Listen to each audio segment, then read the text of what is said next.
Cuma setahu saya asar sujud itu nanti setelah di akhirat orang sering sujud itu jabahnya itu ada nurnya.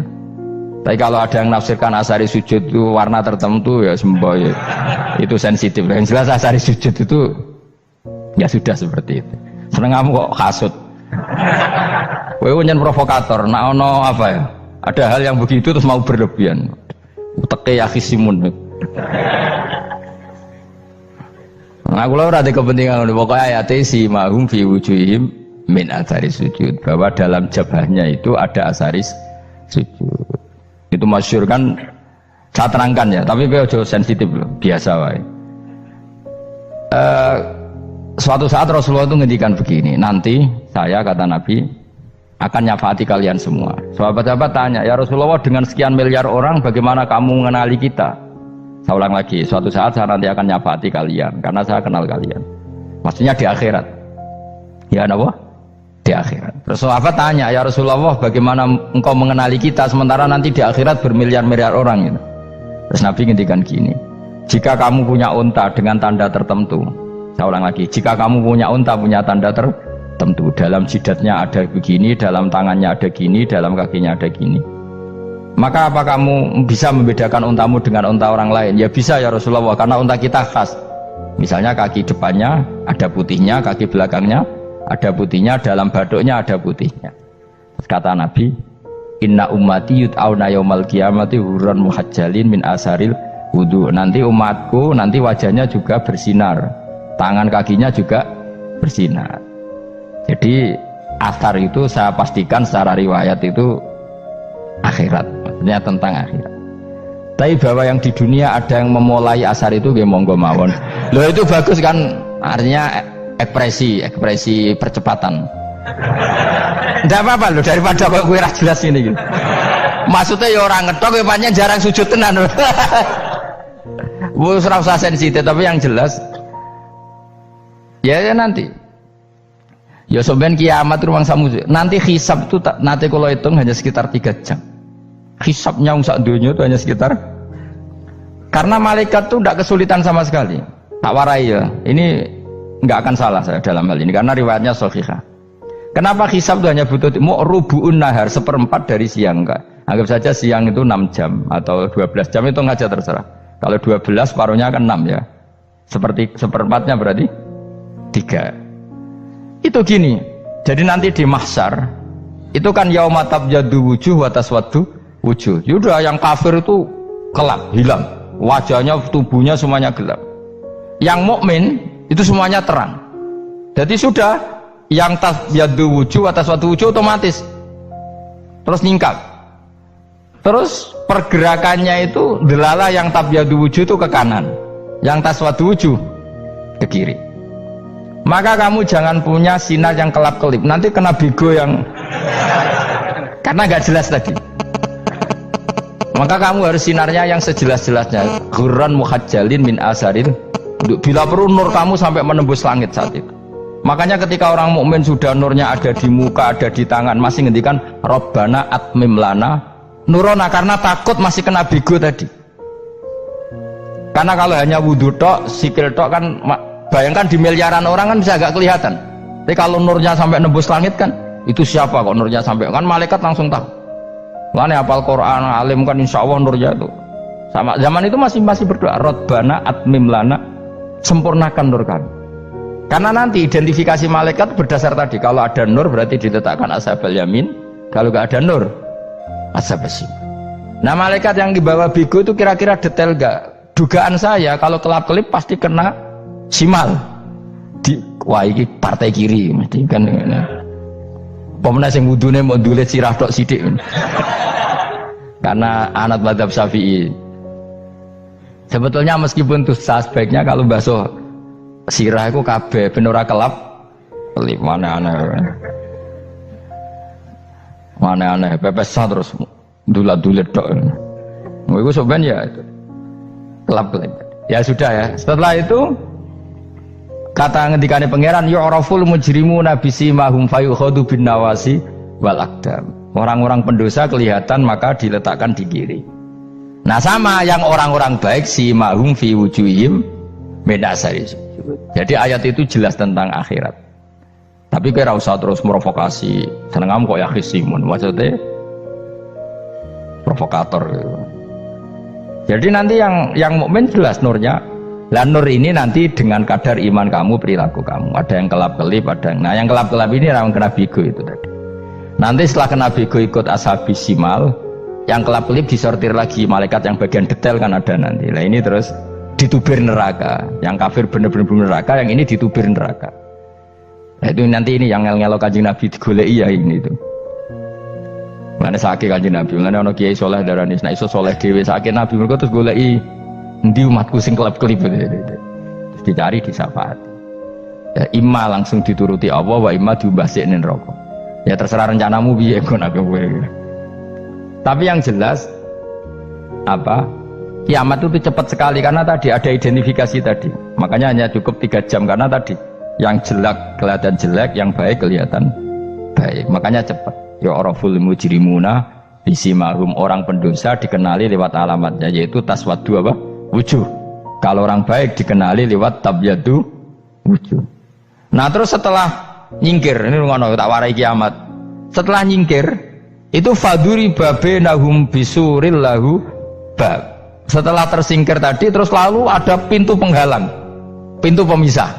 Nah pintu pemisah tadi yang sisi kanan langsung jadi surga, yang sisi kiri jadi neraka. Itu disebut faduri babenahum bisuril lahu bab batinu fi rahmatu wa dhahiruhu min kibalihil adab. Yang pintu arah kanan otomatis wilayah surga, yang pintu kiri otomatis wilayah neraka. Nah problemnya ketika penutupan pintu itu dah yang kelap-kelip itu katut kemana ini yang makanya kamu jangan malok partai yang apa kelap-kelip yang nggak jelas itu koalisi kemana ya. Kalau partai besar kan iso nyalon presiden, partai kecil ini kan ikut mana ini kan? Sing sak ngisore 1%, 2% ini kan repot. Loh coba misalnya nur kamu 2%, berarti gelap kamu kan 98%. Kira-kira malaikat mengkategorikan kemana coba? Ayo jawab. Gelap. Loh kok ada semangat, padahal itu bagian dari kamu.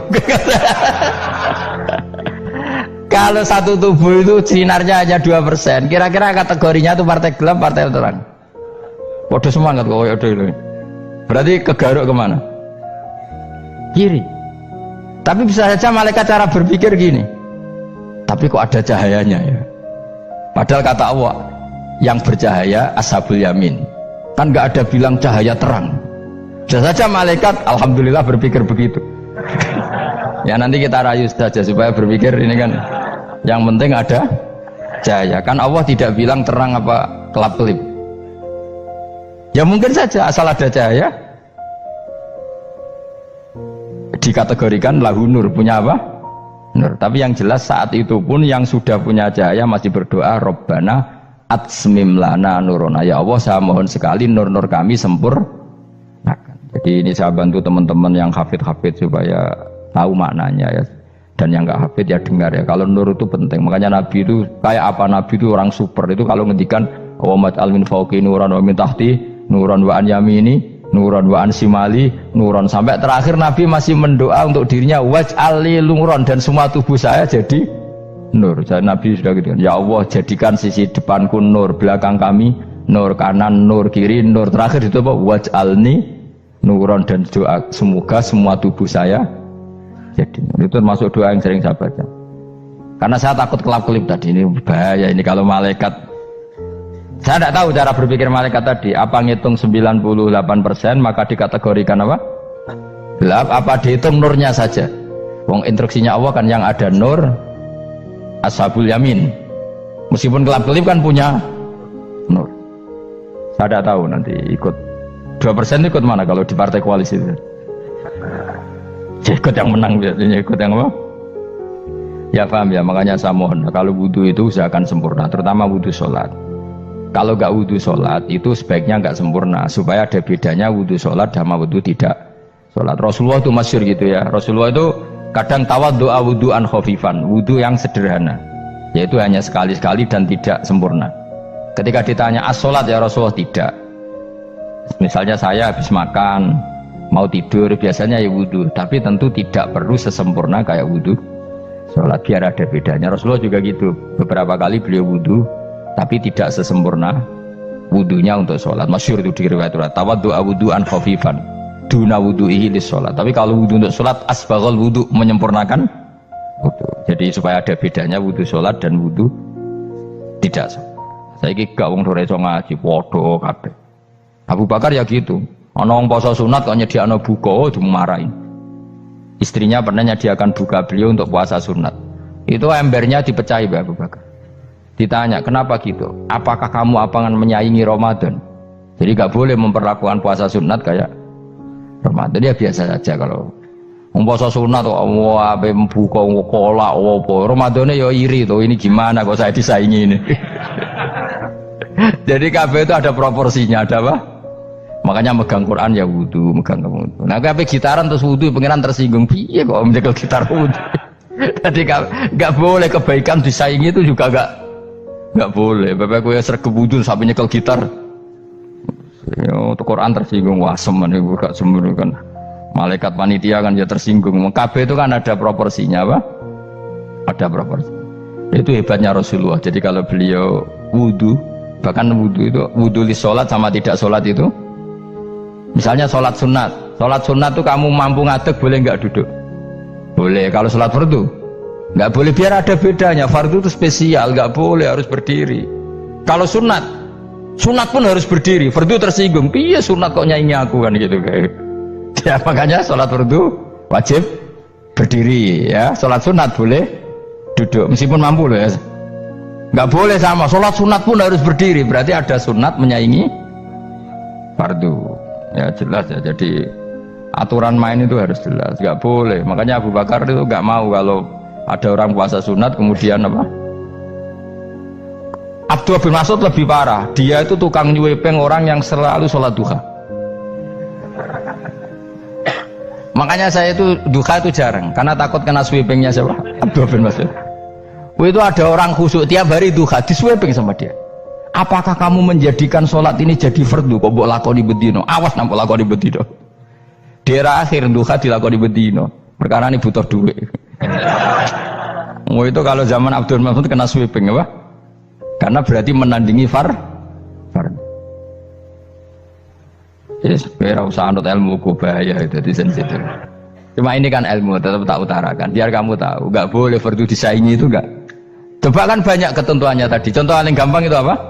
Kalau sholat fardu boleh, nggak boleh apa? Duduk. Sholat sunat boleh duduk. Sholat sunat boleh di kendaraan sesuai jalannya kendaraan. Aynama tawajjahat bi rohilatu. Kalau sholat fardu, kalau kamu naik unta harus turun untuk memastikan di kiblat. Jadi banyak sholat sunat kamu dalam keadaan najis sudah tidak boleh dilakukan. Kalau sholat fardu, karena saking pentingnya fardu, meskipun dalam keadaan najis ya menemukan alat sesuci harus tetap sholat. Jenenge sholat dihormatil waktu, karena nggak boleh fardu ditinggalkan. Meskipun nanti harus iadah, karena nggak boleh mengalahkan fardu meskipun itu oleh najis. Jadi misalnya kamu pergi hanya bawa satu celana, kemudian di terminal atau apa kena najis, kena uyah sampean misalnya, kamu harus tetap wudu dan sholat, karena nggak boleh fardu ditinggalkan. Meskipun nanti harus iadah, karena sholat kamu tidak sempurna. Dalam keadaan celana kamu najis, boleh nggak sholat sunat?